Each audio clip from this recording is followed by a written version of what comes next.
But where is this? What has grown out of this? Is Nothing this monstrous? Is this a monster coming out of it with some democratic? Nothing good has come out of it. And at the same time, nothing clear has come out of it. Everybody's picking up the pieces.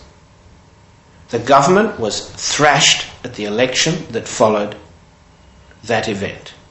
Public opinion decided they did not want the supporters of the president to run the parliament. One thing is very clear. As primitive as some people in the West think Russians, and I've read countless versions of the desire for the Tsar among Russians, the long-suffering patience of the Russians, the absence of democracy in Russia for a millennium. One thing is very clear. After a generation or two of communism, Russians do have a very clear lesson in their minds, and it shows up in all opinion polls. They want a balance of power in this country. They want a strong government, and they want a balance of power to prevent that strong government becoming autocratic. Okay? So, what's the main precondition for that? A strong parliament and a legal order. And we don't have a legal order, so we can't have a strong parliament.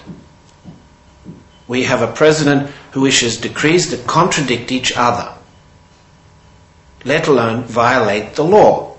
If you go down the street from here to the High Court of Arbitration, this is a court set up to review contract disputes, if you like, between commercial bodies, you will find the senior judge responsible for bankruptcy who says he's not a political oppositionist, he has no political interest, he's about my age, he's educated in the law, he's not a communist, he's trained in the United States. He says very simply, this judge, the government's decree and the president's decree on bankruptcy violate the law of this country. Violate the law of this country. Violate the Constitution. It's quite a serious thing for a judge to be saying. So, if through bankruptcy, to take a small world, a small topic, if through bankruptcy the government, in the person of Deputy Prime Minister Anatoly Chubais and his supporters, want to transfer the property of state enterprises to others, and they use means which the courts judge to be illegal, they will be stopped. They don't have enough power to get away with it. Okay? That's progressive. That's hopeful. On the other hand, how to solve the problem of bankruptcy? The Prime Minister says the country can't go on accumulating inter-enterprise debt. Everybody acknowledges that companies exaggerate their debts and minimize their incomes to avoid tax. So, in this system of inflated bankruptcy and declining production, how to find a way out of that situation? I think you have to say that neither Mr. Chubais' methods, which the court considers to be illegal, nor the continuation of the present methods, which keep the problem going without solving it. Neither of those paths are promising. No reason to be hopeful about either of them. But can a government, can the parliament, can the regions, can the central and local governments, can the enterprises reach some consensus on getting out of this mess? I mean, it's a huge question, and I don't know the answer. I'd have to say, in some sectors, maybe they'll be able to do it. In others, they won't.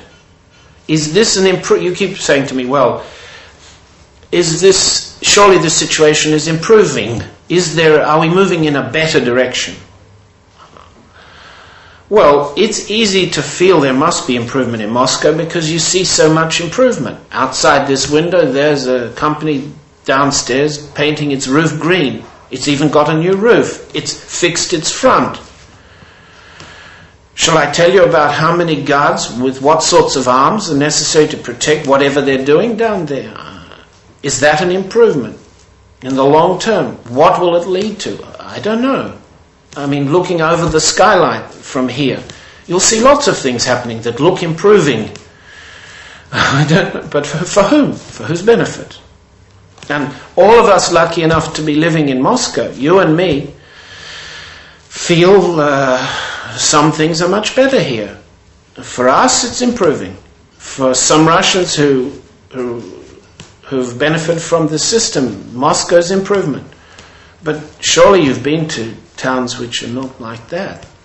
And most Russians live outside of this little island. This is an island.